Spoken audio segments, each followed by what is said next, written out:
I always loved anime and wanted to draw my own characters for years. I had books on drawing, I watched videos about drawing, I even looked up tips on Reddit for drawing. And still, I was terrible at drawing. I felt so lost until I realized a simple truth about drawing: Minecraft.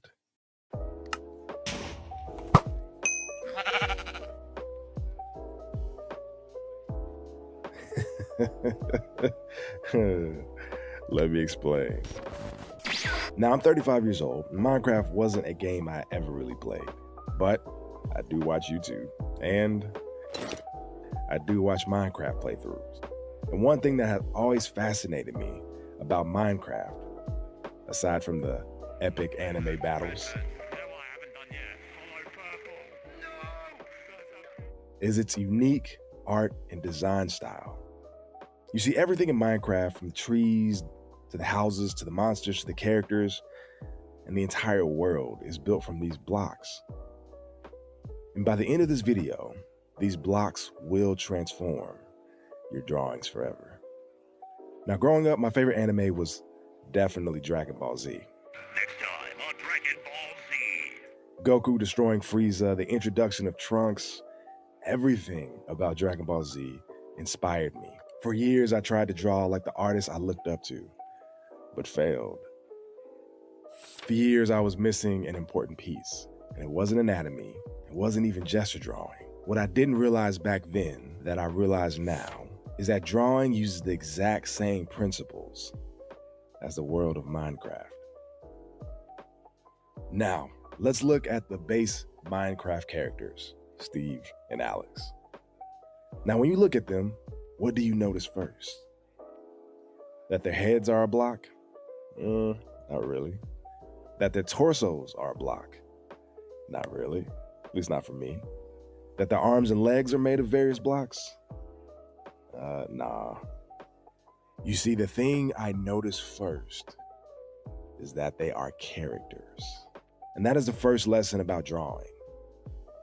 That it's not all about the lumps and the bumps, the anatomy, the gesture drawing. It's all about structure. You see, when I first started to draw, all I wanted to do was focus on the lumps and the bumps. I wanted my drawings to look like the animes I watched and the mangas I read. But before I can make them look real, I need to understand the structure of how to design a character that's readable and understandable. So before we try to learn to draw like the artists that inspire us, we must learn how to create the right proportions, the right forms, the right structures. We must first learn to create poses that feel solid. And we do this by using blocks, cylinders, rectangles to help us define the structure of the human body. Now, before we talk about how to draw the human body using shapes, we must first learn how to draw shapes in perspective. We need to begin to think about 1-point perspective and 2-point perspective, and even 3-point perspective, in order to understand how to draw shapes that look three-dimensional. Now, let me pause the video here. I know what I just said sounds technical, and I don't want you to feel overwhelmed, because at one point, I was where you are if you're a beginner artist.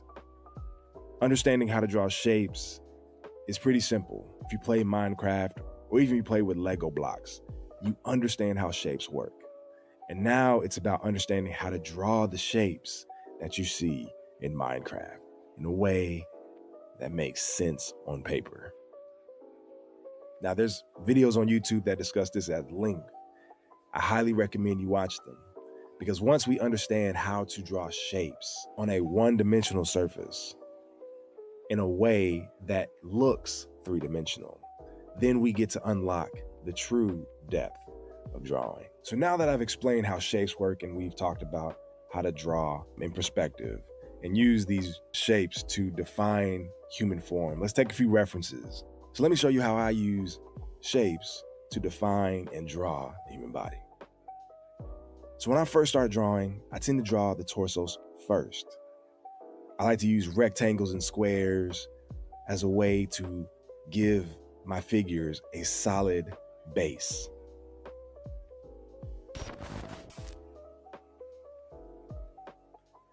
Also, the great thing about using squares and rectangles is that it's easy to put them in perspective, to showcase the direction that they're leaning, the movement that they're making. Now, when designing legs and arms, I like to use cylinders. This allows me to better position arms and legs in a way that feels more three-dimensional, to give my figures more depth. If you're just starting out, one thing that you're going to run into is that even though you're using shapes to help define the human form, your drawings may start looking stiff and robotic. And that's the same problem I faced when first learning this method. And there's only one way to be able to learn how to draw figures that feel like they breathe, figures that feel like they have life. The thing that transformed my drawings and gave my figures life was something called gesture drawing. And if you're looking to move past just drawing stiff figures and now want to draw figures that feel real, then watch this next video.